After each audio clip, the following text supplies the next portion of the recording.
একদিনের মধ্যে থামা দেবে ইনশাআল্লাহ। এই ভান্ডারি চলবে না, এই ডাবল স্ট্যান্ডার্ড চলবে না।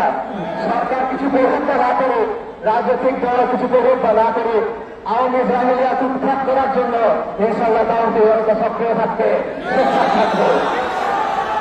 ভাইয়া, আমি এখানে আমার জন্য আসি নাই। আমার বিরুদ্ধে হাসিনার আমলে মিথ্যা মামলা হয়েছে, আমার বিরুদ্ধে ইন্টারিমের আমলে মিথ্যা মামলা হয়েছে, পরবর্তী যারা আছে এরাও হয়তো মিথ্যা মামলা দেবে।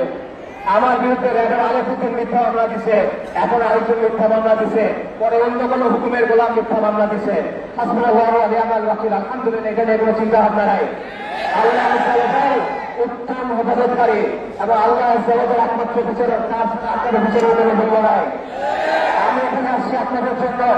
আমি এখানে আসছি কারণ আমাদের কোনো মুসলিম ভাইকে ভাবে ধরে নিয়ে যাওয়া হবে, হয়রানি করা হবে, জঙ্গি মামলা দিয়ে তাদেরকে বঞ্চিত করা হবে, এর বিরুদ্ধে কথা বলার জন্য। আমি আসছি মুসলিমদের জন্য কথা বলার জন্য। আমি আসছি ফেরাবি এবং সাইমনের জন্য কথা বলার জন্য। আমি আসছি অনেক দিন রানার জন্য কথা বলার জন্য। আমি আসছি মুসলিমদের জন্য যারা প্রহসনের শিকার হয়ে এখনো বন্দী হয়ে আছে, যাবজ্জীবন সাজা থাকতেছে, ফাঁসির গরিকারের সামনে চলতেছে। ভাইরা, খুব গুরুত্বপূর্ণ একটা কথা মাথায় রাখবে, এক মুসলিমের উপর আরেক মুসলিমের হক আছে। আমাদের কোনো ভাইকে যদি বন্দী করা হয়, আমাদের কোনো ভাইকে যদি মিথ্যা মামলা দেওয়া হয়, আমাদের কোনো ভাইকে যদি হয়রানি করা হয়, তাকে কি টর্চার করে কোনো কথা জোর করে বলানো হচ্ছে কিনা সেটা যাচাই করতে হবে।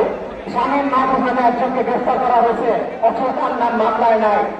আমি পত্রিকাতে দেখলাম, নিউজে দেখলাম, এই ভদ্রলোককে এর আগে কয়েকবার গুম করা হয়েছে। আমি দেখলাম এর আগে তাকে কয়েকবার টর্চার করা হয়েছে।